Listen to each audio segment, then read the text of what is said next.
Sejumlah kolam retensi akan dibangun di Palembang untuk mengatasi banjir. Salah satunya kolam retensi Simpang Bandara di Kecamatan Sukarami.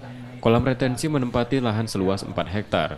Pembebasan lahan dilakukan bersama pemerintah Kota Palembang dan Provinsi Sumatera Selatan yang akan diselesaikan Mei 2022.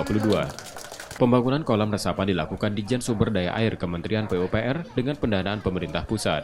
Pembangunan selama 2 tahap 2023 dan 2024 dengan total anggaran mencapai 64 miliar rupiah.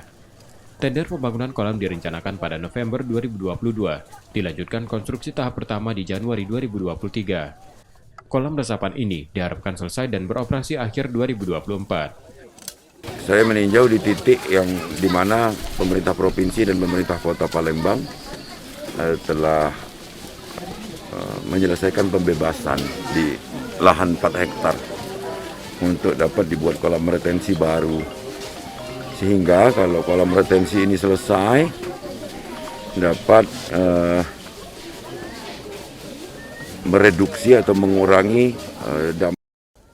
Kontur tanah di dataran rendah dan berkurangnya daerah resapan air akibat pembangunan yang masif membuat Kota Palembang kerap mengalami banjir. Palembang membutuhkan lebih banyak kolam retensi untuk menampung debit air saat hujan deras. Rizky Nurmizan, Kompas TV, Palembang, Sumatera Selatan.